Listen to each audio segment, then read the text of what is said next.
Hai good learners, welcome to my channel. My name is Miss Ella and I'm from Glitter Kampung Inggris Pare. Hari ini kita akan belajar tentang penggunaan verb dalam bahasa Inggris good learners. Tapi sebelum itu, jangan lupa like, share, dan subscribe di channel ini ya good learners, agar kita semakin semangat untuk bikin kontennya. Selamat belajar ya. Nah good learners, sekarang kita akan belajar tentang verb dalam bahasa Inggris. Verb dalam bahasa Inggris itu ada dua good learners. Yang pertama adalah verb auxiliary dan yang kedua adalah verb ordinary. Verb auxiliary itu adalah kata kerja bantu yang berfungsi sebagai penjelas kata kerja utama dalam sebuah kalimat good learners. Dan ingat ya, letaknya pasti setelah subjek dan sebelum kata kerja ordinary good learners. Untuk verb auxiliary yang pertama yaitu to be good learners, anggota to be itu ada is, am, are, was, dan were. Di dunia present, subjek pronoun I maka akan bertemu dengan to be am. Berikutnya untuk subjek you, we, they, maka di dunia present akan bertemu dengan to be are. Sedangkan untuk subjek he, she, it di dunia present maka akan bertemu dengan to be is good learners. Di dunia past, subjek pronoun I maka akan bertemu dengan was. Untuk subjek you, we, they maka akan bertemu dengan to be were good learners. Dan yang terakhir untuk subjek he, she, it maka akan bertemu dengan to be was. Contohnya adalah I am a doctor. Saya adalah seorang dokter. Berikutnya adalah we are doctors. Kita adalah dokter. Selanjutnya adalah they are doctors. Mereka adalah dokter. Selanjutnya he was a doctor. Dia laki-laki, dulunya seorang dokter. Dan yang terakhir she was a doctor. Dia perempuan, dulunya adalah seorang dokter. Verb auxiliary yang kedua adalah to do. To do ini punya anggota ya good learners. Anggotanya adalah do, does, dan did. Untuk di dunia present, maka subjek I, you, we, they akan bertemu dengan do. Dan berikutnya untuk subjek he, she, it maka akan bertemu dengan does. Dan untuk di dunia past, maka semua subjek I, you, we, they, he, she, it akan bertemu dengan did ya good learners. Contohnya adalah I don't think about it. Saya tidak memikirkan itu. Berikutnya adalah you don't think about it.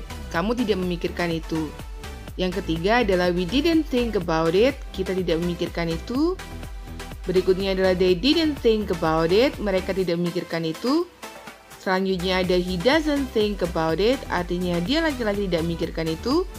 Dan yang terakhir adalah she doesn't think about it. Artinya dia perempuan tidak memikirkan itu. Verb auxiliary yang ketiga yaitu to have. To have ini memiliki anggota ya good learners. Anggotanya adalah have, has, dan had. Nah good learners, untuk di dunia present, maka subjek I, you, we, they akan bertemu dengan have.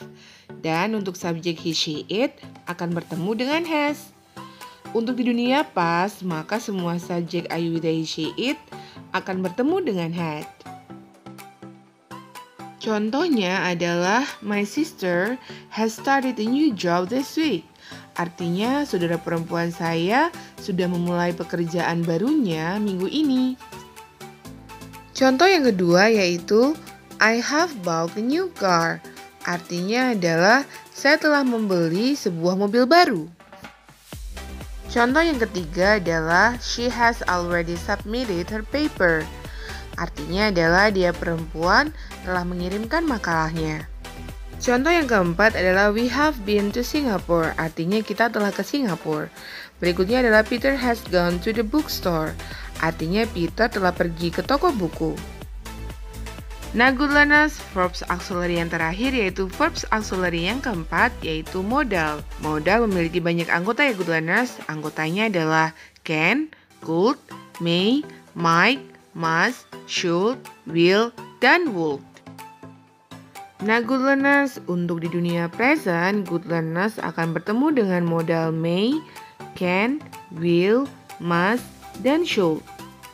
Sedangkan di dunia past, maka good learners akan bertemu dengan modal might, could, dan would. Untuk may dan might artinya adalah boleh ya good learners. Untuk can dan could artinya adalah dapat. Untuk will dan would artinya adalah akan. Untuk must artinya adalah harus. Dan yang terakhir untuk should artinya adalah sebaiknya. Contoh yang pertama adalah you may eat these cookies. Kamu boleh memakan cookies ini. Yang kedua adalah you can drink water. Artinya adalah kamu dapat meminum air. Yang ketiga adalah you will be doctor. Artinya kamu akan menjadi seorang dokter. Keempat adalah you must go now. Artinya kamu harus pergi sekarang. Dan yang terakhir adalah you should stay here. Kamu sebaiknya tinggal di sini. Nah, good learners, sekarang kita masuk ke verb yang kedua, yaitu verb ordinary. Verb ordinary adalah kata kerja yang berfungsi sebagai kata kerja utama dalam sebuah kalimat ya. Dan letaknya pasti setelah subjek atau setelah verb auxiliary ya, good learners. Verb ordinary yang pertama yaitu verb one. Contoh verbnya adalah eat, write, and go. Sedangkan untuk contoh kalimatnya adalah I always write a lot of books. Saya selalu menulis banyak buku. Contoh yang kedua adalah I often go with my friends. Saya sering pergi bersama teman-teman. Contoh berikutnya adalah I ever eat these cookies. Artinya adalah saya pernah memakan cookies ini. Verb ordinary yang kedua yaitu verb to. Contoh verbnya adalah ate, wrote, went. Untuk contoh kalimatnya adalah I wrote a lot of books yesterday. Saya menulis banyak buku kemarin. Berikutnya adalah I went with my friends a week ago. Saya bermain bersama teman-teman 1 minggu yang lalu. Dan yang terakhir adalah I ate these cookies last month. Artinya adalah saya memakan kue ini bulan lalu. Verb ordinary yang ketiga yaitu verb 3. Contoh verbnya yaitu eaten, written, gone. Contoh kalimatnya adalah I already have written a lot of books. Artinya adalah saya telah menulis banyak buku. Contoh berikutnya adalah I already have gone with my friends. Artinya saya telah pergi bersama teman-teman saya. Contoh yang terakhir adalah I already have eaten these cookies. Artinya adalah saya telah memakan kue ini. Nah, good learners, yang terakhir adalah verb ordinary yang keempat, yaitu verb SES. Contoh verbnya adalah eats, writes, dan goes. Untuk contoh yang pertama adalah he writes a lot of books. Artinya dia laki-laki menulis banyak buku. Contoh berikutnya adalah he goes with my friends.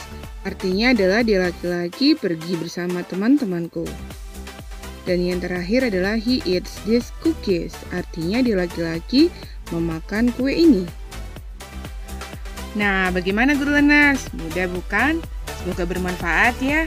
Thanks for watching and see you next time.